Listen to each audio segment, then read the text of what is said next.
السلام علیکم دوستو، یقیناً ان حدیثوں میں آپ کو نبی پاک صلی اللہ علیہ وسلم کے حلیے کے متعلق ایسی باتیں سننے کو ملیں گی جو آپ نے اس سے پہلے کبھی بھی نہیں سنی ہوں گی۔ یہ حدیث حیات الصحابہ کی پہلی جلد میں بڑی ہی ڈیٹیل میں موجود ہے، اسی لیے میری آپ سے یہ گزارش ہے کہ اس ویڈیو کو آپ آخر تک ضرور دیکھیں۔ تو میں ہوں آپ کا بھائی محمد مزمل، چلیے یہ ویڈیو شروع کرتے ہیں۔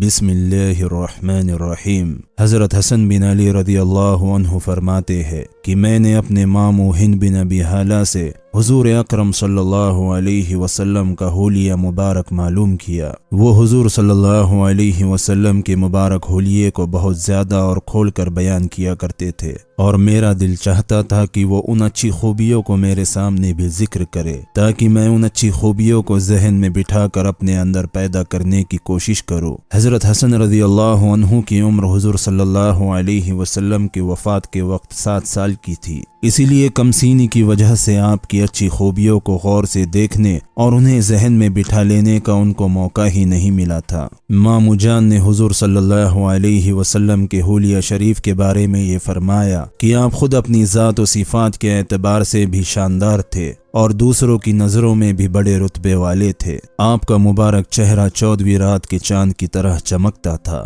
آپ کا مبارک قد بالکل درمیانے قد والے سے کسی قدر لمبا تھا، لیکن لمبے قد والے سے چھوٹا تھا۔ مبارک سر اعتدال کے ساتھ بڑا تھا۔ مبارک بال کسی قدر بل کھائے ہوئے تھے۔ اگر سر کے بالوں میں اتفاق سے خود مانگ نکل آتی تو مانگ رہنے دیتے، ورنہ آپ خود مانگ نکالنے کا اہتمام نہیں فرماتے تھے، یعنی اگر آسانی سے مانگ نکل آتی تو نکال لیتے تھے، اور اگر کسی وجہ سے آسانی سے نہ نکلتی اور کنگھی وغیرہ کی ضرورت ہوتی تو آپ اس وقت مانگ نہیں نکالتے تھے۔ کسی دوسرے وقت جب کنگھی وغیرہ موجود ہوتی تب آپ نکال لیا کرتے۔ جس زمانے میں آپ کے مبارک بال زیادہ ہوتے تھے تو کان کی لو تک بڑھ جاتے تھے۔ آپ کا رنگ بہت چمکدار اور ماتھا چوڑا تھا۔ آپ کی بھویں خمدار، باریک اور گھنی تھی۔ دونوں بھویں الگ الگ تھی، ایک دوسرے سے ملی ہوئی نہیں تھی۔ ان دونوں کے بیچ میں ایک نس تھی جو غصے کے وقت ابھر جاتی تھی۔ آپ کی ناک تھوڑی اٹھی ہوئی تھی اور اس پر ایک چمک اور نور تھا۔ شروع میں دیکھنے والا آپ کو بڑی ناک والا سمجھتا تھا، لیکن دھیان دینے سے معلوم ہوتا تھا کہ حسن و چمک کی وجہ سے اونچی معلوم ہوتی ہے، ورنہ سچ تو یہ ہے کہ زیادہ اونچی نہیں ہے۔ آپ کی مبارک داڑھی بھرپور اور گھنی تھی اور آپ کی پتلی کالی تھی۔ آپ کے مبارک گال ہموار اور ہلکے تھے۔ آپ کا دہن اعتدال کے ساتھ پھیلا ہوا تھا، یعنی آپ کا منہ تنگ نہیں تھا۔ آپ کے دانت باریک اور چمکدار تھے اور ان میں سے سامنے کے دانتوں میں ہلکی ہلکی دراریں بھی تھی۔ سینے سے ناف تک بالوں کی ایک پتلی سی لکیر تھی۔ آپ کی مبارک گردن ایسی خوبصورت اور پتلی تھی جیسے کہ کسی مورتی کی گردن صاف گڑی ہوئی ہوتی ہے، اور رنگ میں چاندی جیسی صاف اور خوبصورت تھی۔ آپ کے سبھی اعضاء بڑے اعتدال پر اور گوشت سے بھرے ہوئے تھے اور بدن گڑھا ہوا تھا۔ پیٹ اور سینہ مبارک ہموار تھا لیکن کشادہ اور چوڑا تھا۔ آپ کے دونوں مونڈھوں کے بیچ کچھ زیادہ فاصلہ تھا۔ جوڑوں کی ہڈیاں طاقتور اور مضبوط تھی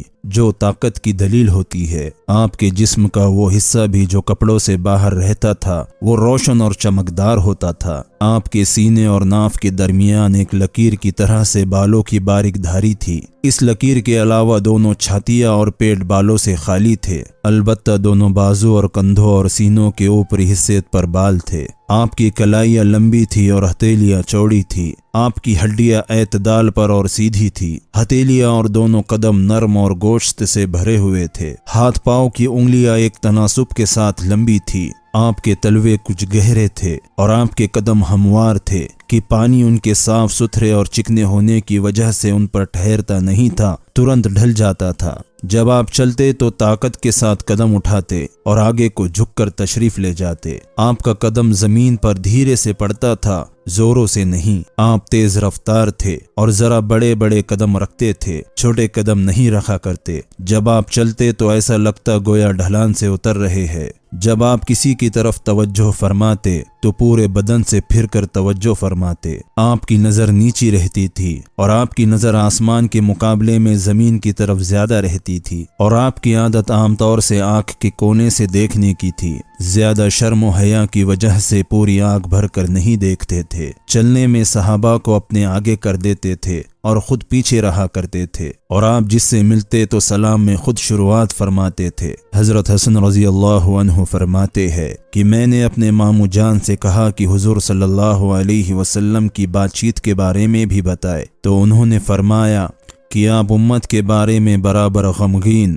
اور ہمیشہ فکر مند رہتے تھے کہ کسی گھڑی آپ کو چین نہیں آتا تھا۔ آپ زیادہ تر خاموش رہتے تھے اور بے ضرورت باتیں نہیں کرتے تھے۔ آپ کی پوری باتیں شروع سے آخر تک ہمیشہ منہ بھر کر ہوتی تھی۔ یہ نہیں کہ زبان کی نوک سے کٹتے ہوئے لفظوں کے ساتھ آدھی بات زبان سے کہی اور آدھی بولنے والوں کے من میں رہی، جیسے کہ آج کی زمانے میں گھمنڈیوں کا دستور ہے۔ آپ جامع لفظوں کا استعمال کرتے تاکہ لفظ کم ہو اور مطلب زیادہ نکلے۔ آپ کا کلام ایک دوسرے سے نمایاں ہوتا تھا، نہ ان میں بیکار کی باتیں ہوتی اور نہ ضرورت سے اتنی کم ہوتی کہ مطلب پوری طرح واضح نہ ہو۔ آپ نرم مزاج کے تھے، آپ سخت مزاج کے بالکل بھی نہیں تھے، اور نہ کسی کی بے عزتی کرتے تھے۔ اللہ کی نعمت چاہے کتنی ہی تھوڑی ہو، اس کو بہت بڑا سمجھتے تھے، نہ اس کی کسی بھی طرح کی برائی کرتے تھے اور نہ اس کی زیادہ تعریف کرتے تھے۔ برائی نہ کرنا تو ظاہر ہے کہ اللہ کی نعمت ہے،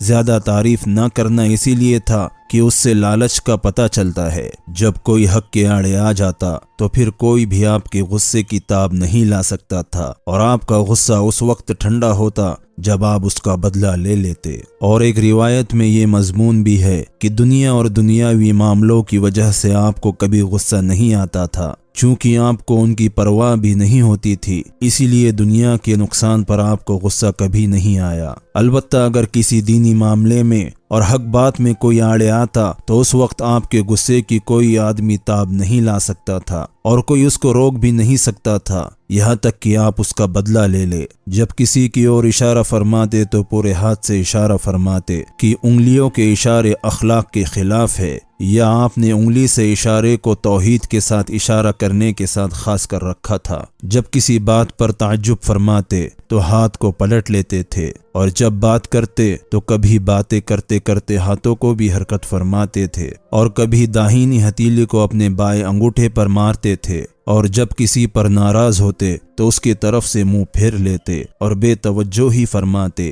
یا درگزر فرما لیا کرتے تھے، اور جب خوش ہوتے تو حیا کی وجہ سے اپنی آنکھوں کو جھکا لیتے تھے۔ آپ کی اکثر ہنسی مسکراہٹ ہوتی تھی، اس وقت آپ کے دانت اولے کی طرح چمکدار اور سفید ظاہر ہوتے تھے۔ حضرت حسن رضی اللہ عنہ فرماتے ہیں کہ میں نے حضرت حسین بن علی رضی اللہ عنہ سے حضور صلی اللہ علیہ وسلم کی ان خوبیوں کا ایک زمانے تک ذکر نہیں کیا، لیکن جب میں نے ان خوبیوں کا ذکر کیا تو مجھے پتہ چلا کہ وہ تو ماموں جان سے یہ باتیں مجھ سے پہلے ہی پوچھ چکے ہیں، اور یہ بھی مجھے پتہ چلا کہ وہ اپنے والد سے رسول پاک صلی اللہ علیہ وسلم کے مکان تشریف لے جانے اور باہر تشریف لانے اور مجلس میں تشریف فرمانے اور حضور صلی اللہ علیہ وسلم کے طور طریقوں کو بھی معلوم کر چکے تھے، اور ان میں سے ایک بات بھی انہوں نے نہیں چھوڑی تھی۔ چنانچہ حضرت حسین رضی اللہ عنہ نے بیان کیا کہ میں نے اپنے والد حضرت علی رضی اللہ عنہ سے حضور صلی اللہ علیہ وسلم کے مکان تشریف لے جانے کے حالات معلوم کیے،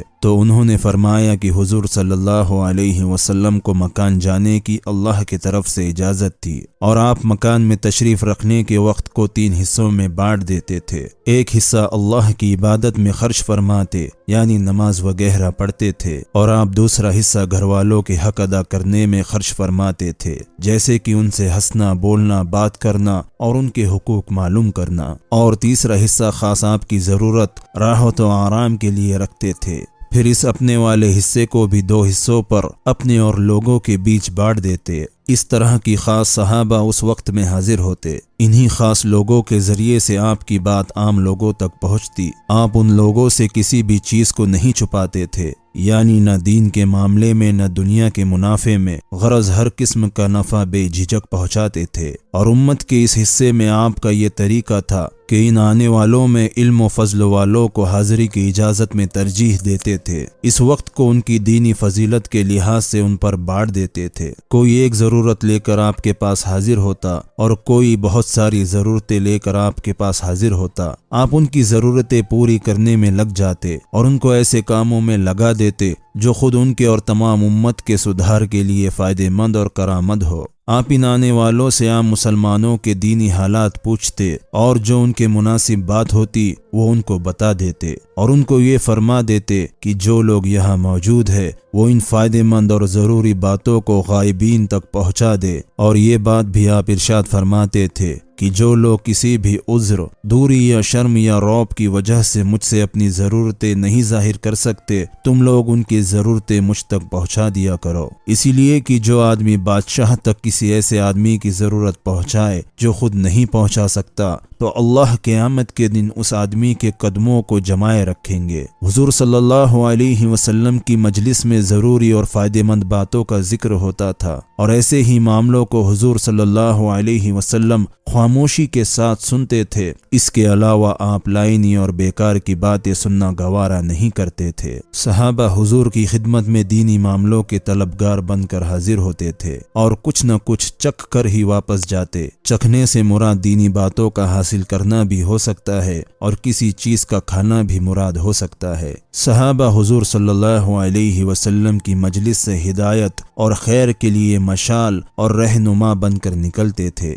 حضرت حسین رضی اللہ عنہ فرماتے ہیں کہ میں نے اپنے والد سے حضور صلی اللہ علیہ وسلم کے باہر تشریف لانے کے بارے میں معلوم کیا کہ آپ باہر تشریف لا کر کیا کیا کرتے تھے، تو انہوں نے فرمایا کہ حضور صلی اللہ علیہ وسلم ضروری باتوں کے علاوہ اپنی زبان کو استعمال نہیں فرماتے تھے۔ آپ آنے والوں کا دل رکھتے تھے، ان کو اپنے سے قریب کرتے اور انہیں دور نہیں کرتے تھے، یعنی تنبیہ وغیرہ میں ایسا طریقہ اختیار نہیں فرماتے جس سے ان کو حاضری میں وحشت ہونے لگے، یا ایسی باتیں نہیں کرتے جن کی وجہ سے دین سے نفرت ہونے لگے، اور ہر قوم کے بڑے لوگوں کی عزت فرماتے اور اس کو خود اپنی اور سے بھی اسی قوم پر متولی سردار مقرر فرما دیتے۔ لوگوں کو عذاب الہی سے ڈراتے یا نقصان دہ باتوں سے بچنے کی تاکید فرماتے، یا لوگوں کو دوسرے سے احتیاط رکھنے کی تاکید فرماتے، اور خود اپنے بھی لوگوں کو تکلیف پہنچانے یا نقصان پہنچانے سے حفاظت فرماتے، لیکن باوجود خود احتیاط رکھنے اور احتیاط کی تاکید کے کسی سے اپنا اچھا اخلاق نہیں ہٹاتے، اور آپ اپنے صحابہ کی خبر گیری بھی فرماتے، لوگوں کے حالات اور ان کے آپسی معاملوں کی جانچ پڑتال کرتے اور انہیں سدھارتے، اور آپ لوگوں کی اچھی بات کی تعریف فرما کر اس کو طاقت پہنچاتے اور بری بات کی برائی بتا کر اسے دور کرنے کی کوشش کرتے اور اسے روک دیتے۔ حضور صلی اللہ علیہ وسلم ہر معاملے میں بیچ کا راستہ اپناتے اور آپ اپنی بات پکی اور صحیح فرماتے۔ آپ لوگوں کو سدھارنے میں کبھی بھی غفلت نہیں فرماتے کہ کہیں وہ دین سے غافل نہ ہو جائے یا حق سے ہی نہ ہٹ جائے۔ ہر کام کے لیے آپ کے یہاں ایک خاص انتظام تھا۔ آپ کبھی بھی حق بات میں نہ تو کمی کوتاہی فرماتے تھے نہ ہی حد سے آگے بڑھتے تھے۔ آپ اپنی خدمت میں آنے والے لوگوں کے لیے بڑے ہی بہترین ہوتے تھے۔ آپ کے نزدیک افضل وہی ہوتا تھا جو ہر ایک کا بھلا چاہنے والا ہو، اور آپ کے نزدیک بڑے رتبے والا وہی ہوتا تھا جو انسانوں کے دکھ میں کام آئے اور ان کی مدد میں زیادہ حصہ لے۔ حضرت حسین رضی اللہ عنہ فرماتے ہیں کہ میں نے اپنے والد سے حضور صلی اللہ علیہ وسلم کی مجلس کے حالات معلوم کیے تو انہوں نے فرمایا کہ آپ کا اٹھنا بیٹھنا سب اللہ کے ذکر کے ساتھ ہوتا تھا، اور آپ اپنے لیے کوئی جگہ خاص نہیں کرتے تھے اور دوسروں کو بھی جگہ خاص کرنے سے منع فرماتے تھے، اور جب کسی جگہ پر آپ تشریف لے جاتے تو جہاں جگہ ملتی وہی تشریف رکھتے، اور آپ اسی کا لوگوں کو حکم فرماتے کہ جہاں جگہ خالی مل جائے وہی بیٹھ جایا کرو۔ آپ مجلس میں حاضر لوگوں میں سے ہر ایک کا حق ادا فرماتے، یعنی خوش دلی کے ساتھ، اور بات چیت میں جتنا اس کا حق ہوتا آپ اس کو اس کا حق پورا فرماتے۔ آپ کے پاس کا ہر بیٹھنے والا یہ سمجھتا تھا کہ حضور میرا سب سے زیادہ اکرام فرما رہے ہیں۔ جو آپ کے پاس کسی کام سے بیٹھتا یا آپ کے پاس کھڑا ہوتا تو آپ اس کے ساتھ رہتے یہاں تک کہ وہ خود ہی چلا جائے۔ جو آپ سے کوئی چیز مانگتا تو آپ اس کو وہ چیز دے دیتے، یا اگر نہیں ہوتی تو آپ نرمی سے اس کا جواب دے دیتے۔ آپ کا اچھا اخلاق تمام لوگوں کے لیے عام تھا اور آپ تمام لوگوں سے شفقت میں باپ جیسا معاملہ فرماتے اور حق بات میں تمام لوگ آپ کے نزدیک آپ کے برابر تھے۔ آپ کی مجلس میں حلم و حیا، صبر و امانت پائی جاتی تھی اور یہی خوبیاں اس مجلس سے سیکھی بھی جا سکتی تھی۔ آپ کی مجلس میں نہ شور اور نہ ہنگامہ ہوتا تھا اور نہ کسی کی بے عزتی اور بے آبروئی کی جاتی تھی۔ آپ کی مجلس میں ایک تو کوئی غلط کام نہیں کرتا تھا، سبھی آپ کی طرف توجہ ہو کر بیٹھتے تھے اور اگر کسی سے کوئی غلطی ہو جاتی تھی تو اس کا آگے ذکر نہیں ہوتا تھا۔ سبھی آپس میں برابر کے سمجھے جاتے تھے اور حسب و نسب کی بڑھائی نہیں ہوتی تھی، البتہ ایک دوسرے پر بڑھائی تقویٰ کی بنیاد پر ہوتی تھی۔ ہر آدمی دوسرے کے ساتھ نرمی سے پیش آیا کرتا تھا، سبھی بڑوں کی عزت کرتے تھے اور چھوٹوں سے محبت کرتے تھے، ضرورت مند کو ترجیح دیتے تھے اور اجنبی مسافر آدمی کی دیکھ بھال کرتے تھے۔ حضرت حسین رضی اللہ عنہ فرماتے ہیں کہ میں نے اپنے والد سے حضور صلی اللہ علیہ وسلم کا اپنی مجلس والوں کے ساتھ کا معاملہ پوچھا تو انہوں نے فرمایا کہ آپ ہمیشہ ہنستے مسکراتے پیش آتے تھے، یعنی چمکتے چہرے پر مسکراہٹ ہوتی اور چہرہ کھلا رہتا تھا۔ آپ بڑے نرم مزاج تھے، یعنی کسی بات میں لوگوں کو آپ کا ساتھ لینے کی ضرورت ہوتی تھی تو آسانی سے اس کا ساتھ دے دیا کرتے تھے۔ آپ نہ کڑوی بات کرتے تھے، نہ آپ کا دل کڑا تھا اور نہ آپ چلا کر بولتے تھے، نہ گندی بات کرتے تھے اور نہ ہی گندے برے لفظوں کا استعمال کرتے تھے، نہ آپ کسی کا عیب نکالتے اور نہ ہی زیادہ مذاق کرتے۔ آپ ناپسند باتوں سے غفلت برت جاتے، گویا کی سنی ہی نہ ہو۔ دوسرے کی کوئی امید اگر آپ کو پسند نہیں آتی تو آپ اس کو مایوس بھی نہیں کرتے تھے اور نہ ہی اس کو محروم فرماتے، بلکہ کچھ نہ کچھ دیتے یا دل رکھنے کی بات فرما دیتے تھے۔ آپ نے اپنے آپ کو 3 باتوں سے بالکل ہی علیحدہ کر رکھا تھا: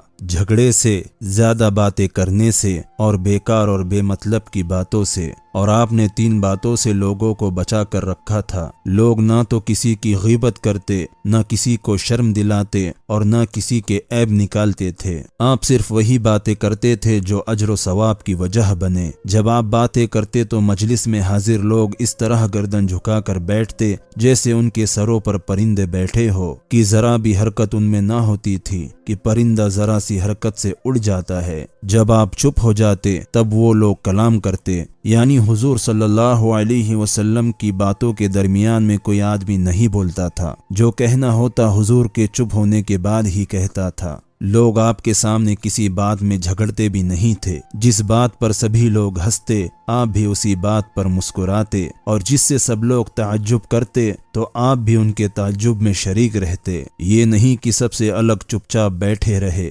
بلکہ مجلس میں موجود لوگوں کے شریک حال رہتے تھے۔ آپ انجانے مسافر آدمی کی کڑی باتوں پر اور بدتمیزی کے سوالوں پر صبر فرماتے تھے، چونکہ انجانے مسافر لوگ ہر قسم کے سوال کر لیتے تھے۔ اسی وجہ سے کچھ صحابہ ایسے اجنبی مسافروں کو آپ کی مجلس میں لے آیا کرتے تھے تاکہ ان کے ہر قسم کے سوالوں سے خود بھی فائدہ اٹھائے اور ایسی باتیں جن کو ادب کی وجہ سے یہ لوگ نہیں پوچھ سکتے تھے وہ بھی معلوم ہو جائے۔ اور آپ یہ بھی تاکید فرماتے تھے کہ جب تم کسی ضرورت مند کو دیکھو تو اس کی مدد کیا کرو۔ اگر آپ کی کوئی تعریف کرتا تو آپ اس کو گوارا نہیں فرماتے، البتہ اگر آپ کے کسی احسان کے بدلے میں شکریہ کے طور پر کوئی آپ کی تعریف کرتا تو آپ چپ رہتے کہ احسان کا شکر اس پر ضروری تھا، اسی لیے مانو وہ آپ کی ذمہ داری ادا کر رہا ہے۔ آپ کسی کی بات کاٹتے نہیں تھے، البتہ اگر کوئی حد سے آگے بڑھنے لگتا تو آپ اس کو روک دیتے تھے یا آپ مجلس سے کھڑے ہو جاتے تھے